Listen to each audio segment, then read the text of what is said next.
substitute to the individual conference and structured supervision as you work with your staff as a supervisor, or the kind of supervision that you may receive from your supervisee. And when you think in terms of the individual conference, you need to think of it, it can be broadly divided into three areas: beginning the conference, the middle phase of the conference, and how you end this particular conference. Again, there is no substitute for structured supervision. Oftentimes people say, well, I see my supervisor every day, or we talk all the time. But do you talk in a structured agenda? Do you talk in terms of discussing cases, or multiple cases, or a specific case in a formatted process which has a lot more meaning to it in terms of what you are doing, as you begin to work, with that particular individual. Let me discuss for a moment the beginning of the conference, which is discussed by Kadushin and Harkness. And in the beginning, that's when you begin to structure and schedule the conference, and you're preparing for that conference. In that process, in brief, what you're doing is you're planning the conference, which involves 4 key steps: evaluating and addressing the learning needs of the supervisee, the staff person. What is the specific content that individual needs to understand and needs to learn? Reviewing legal and ethical issues as it relates to what you're discussing, with that particular individual and that staff person, and what it is that may be necessary for the client. And monitoring and documenting the progress of the supervisees and their clients by observing their work samples, not just receiving information from the individual in a structured way, but actually going to the field and observing what your staff person might do, even sitting through an interview, going to court and observing what's happening in court. And lastly, evaluating the performance of the supervisee and eliciting their feedback.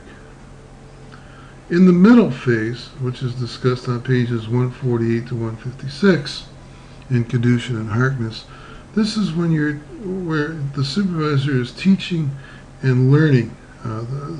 There may be didactic teaching, which amounts to basically telling the staff person what to do, or dialectical and hypothetical teaching, which involves questions and comments that help the supervisee think things out for themselves and attempts to find and helping them find their own answers.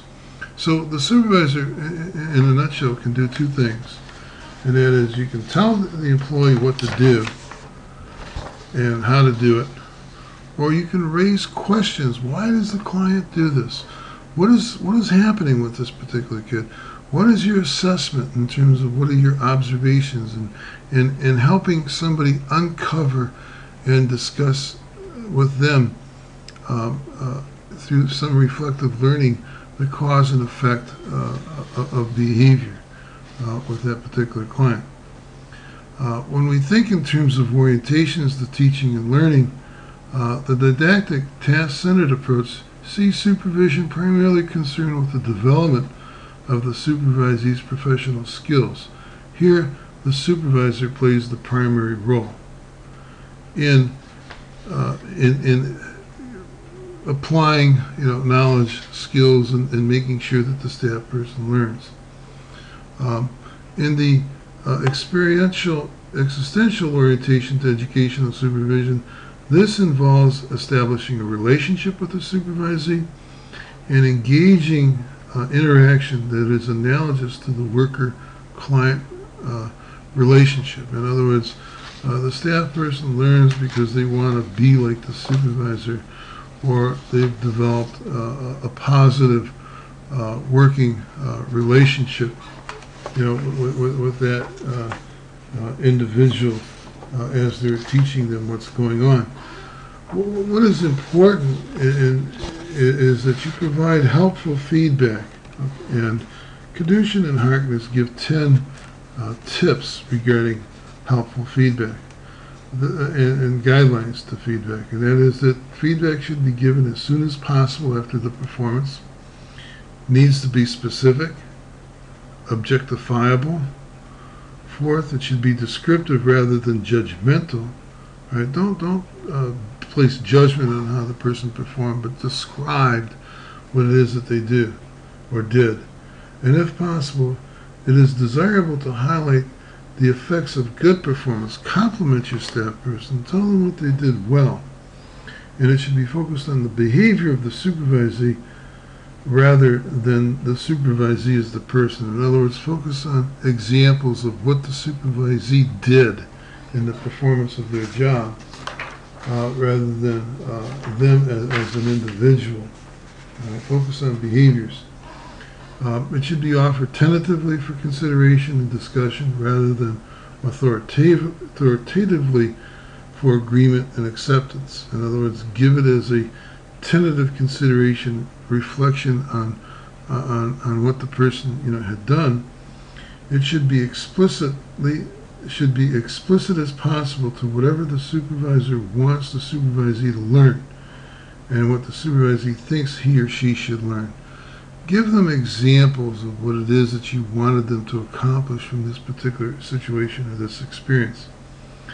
Share ideas rather than giving advice. Explore alternatives rather than giving answers. In other words, don't give them a 1, 2, 3 answer, but what might be some possible alternative, different kinds of scenarios that might have occurred from the given situation. And it should be selective in terms of the amount of what the supervisee can absorb. Giving too much feedback too quickly may be too much. It's like pouring water into a glass that's already filled. Okay, so you need to be able to understand how much feedback or how much can the staff person actually absorb, at any given time.